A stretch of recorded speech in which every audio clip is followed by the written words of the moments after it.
వాస్తవంగా భారతదేశంలో ఉండేటువంటి వస్తువులన్నింటినీ 4 స్లాబుల్లో ఉన్న జిఎస్టీని 2 స్లాబులకు తీసుకొచ్చారు.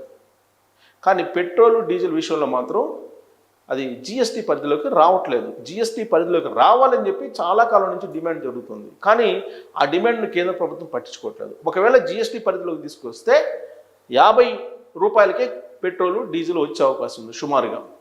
అందుకే జిఎస్టీ పరిధిలోకి తీసుకురావట్లేదు. దానికి ఆయా రాష్ట్ర ప్రభుత్వాలు కూడా ఒప్పుకోవట్లేదు. కారణం ఏంటి? జిఎస్టీ రూపంలో స్టేట్ జిఎస్టీ, సెంట్రల్ జిఎస్టీ అని రెండుగా ఉంటుంది. సో స్టేట్ జిఎస్టీ భాగం కూడా తగ్గిపోతుంది కాబట్టి ఆదాయం తగ్గుతుందని ఆయా రాష్ట్రాలు పెట్రోల్ డీజిల్ని జిఎస్టీ పరిధిలోకి తీసుకురావడానికి ఒప్పుకోవట్లేదు. అందుకే కేంద్ర ప్రభుత్వం కూడా దాన్ని జిఎస్టీ పరిధిలో నుంచి కాకుండా దానికి డ్యూటీలు అనేకం వేస్తూ ఉన్నాయి. లీటరు 50 రూపాయలకు రావాల్సినటువంటి పెట్రోల్ డీజిల్ ఇప్పుడు మనకి 110 రూపాయలు వసూలు చేస్తున్నారు సుమారుగా.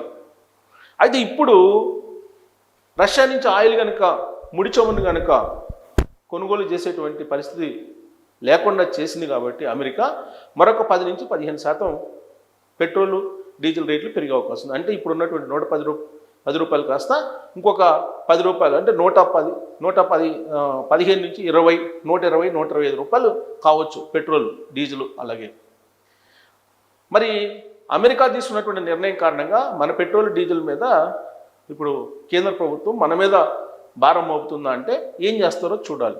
1. 2, అసలు ఆంక్షలు ఇప్పుడు తాజాగా అమెరికా పెట్టింది రష్యా ప్రధానమైనటువంటి ముడి చమురు నిక్షేపాల మీద. వాటిల్లో ఒకటేమో ప్రభుత్వ రంగ సంస్థలైనటువంటి హిందుస్థాన్ పెట్రోలియం, అలాగే భారత్ పెట్రోలియంని సంబంధించినటువంటి అక్కడ ఆయిల్ కంపెనీ. మరొకటేమో రిలయన్స్కి సంబంధించినటువంటి ఆయిల్ కంపెనీ. ఈ 2 కంపెనీల మీద ఆంక్షలు పెట్టింది అమెరికా. రష్యాలో ఉండేటువంటి ప్రధానమైనటువంటి ఆయిల్ కంపెనీల్లో ఈ 2 కంపెనీలు. సో ఈ 2 కంపెనీల నుంచి ఇప్పుడు దిగుమతి ఆగిపోతుంది. ఎందుకు ఆంక్షలు పెట్టారు? ఆ ఆంక్షలకి పశ్చిమ దేశాలు కూడా ఇప్పుడు ఆంక్షలు పెట్టేశాయి అమెరికా ఒత్తిడి కారణంగా. దీంతో అనివార్యంగా రష్యా నుంచి ఆయిల్ దిగుమతుల్ని ఆపుకోవాల్సినటువంటి పరిస్థితి ఏర్పడింది. ఇప్పటి వరకు ఏం జరిగింది? 2022 నుంచి రష్యా యుక్రెయిన్ యుద్ధం జరుగుతున్నటువంటి క్రమంలో రష్యా నుంచి భారీగా తక్కువ రేటుకి ఇండియా కొనుగోలు చేస్తుంది ఆయిల్ని. కేవలం 9 నెలల వ్యవధిలోనే 1,00,000 కోట్లకు పైగా ఆదాయం వచ్చింది భారత ప్రభుత్వానికి. ఎందుకు? రష్యా నుంచి అంతర్జాతీయ మార్కెట్లో తక్కువగా ఆయిల్ కొనుగోలు చేస్తుంది కాబట్టి. రష్యా ఎగుమతి చేసేటువంటి మొత్తం ఆయిల్లో 40% ఇండియాకే పంపిస్తుంది. అలాగే భారత్ దిగుమతి చేసుకునేటువంటి మొత్తం ఆయిల్ వాటాలో 40%కి పైగా రష్యా నుంచే కొనుగోలు చేస్తుంది. మరి ఇంత పెద్ద పోర్షన్ దిగుమతి ఎగుమతులు ఉంటే దీన్ని కట్టడి చేసింది అమెరికా. కారణం ఏంటి?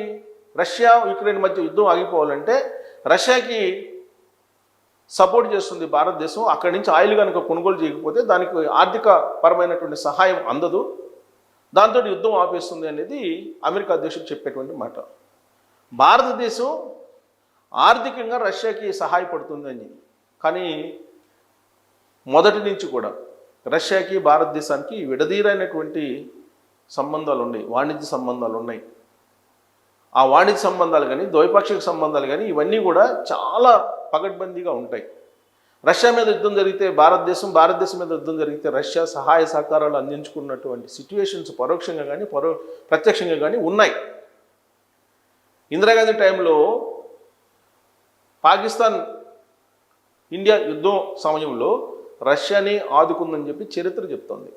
కానీ ఇప్పుడున్నటువంటి పరిస్థితుల్లో అంతర్జాతీయ వాణిజ్య ఒప్పందాలు, అంతర్జాతీయంగా ఉండేటువంటి ట్రేడ్ వార్, వీటన్నిటి దృష్ట్యా ఇప్పుడు రష్యా నుంచి ఆయిల్ని దిగుమతి చేసుకోవడానికి అవకాశం లేకుండా ఇప్పుడు బ్రేక్ చేస్తున్నాడు ట్రంప్.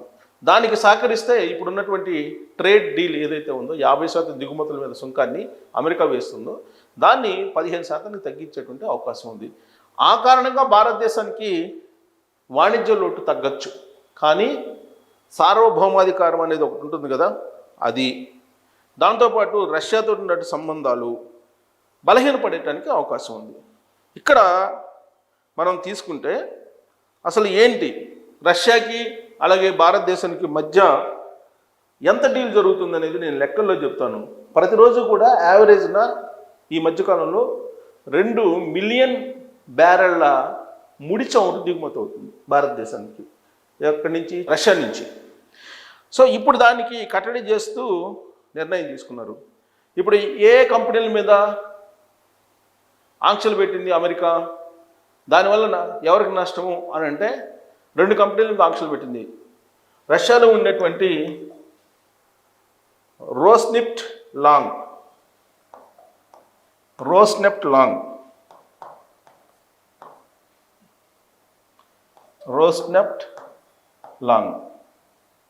ఇది ఈ కంపెనీ తోటి డీల్ ఎవరు కుదుర్చుకున్నారంటే మన ప్రభుత్వ రంగ సంస్థలు కాదు, హిందుస్థాన్ కానీ లేదంటే భారత్ పెట్రోలియం కానీ కుదుర్చుకోలేదు. ఎవరు కుదుర్చుకున్నారంటే రిలయన్స్ కుదుర్చుకుంది. 10 ఏళ్ల పాటు డీల్ కుదుర్చుకుంది. జామ్నగర్లో ఉండేటువంటి రిఫైనరీకి తీసుకొచ్చి మళ్ళా శుద్ధి చేసినటువంటి ఆయిల్ని ఇతర దేశాలకి అమ్ముతుంది, యూరోప్ కంట్రీస్కి అమ్మి రిలయన్స్ బాగా లాభపడింది. ఈ మధ్యకాలంలో చాలా పెద్ద ఎత్తున రిలయన్స్ లాభపడింది. అయితే ఇక్కడ సో ఇంకో కంపెనీ ఏంటంటే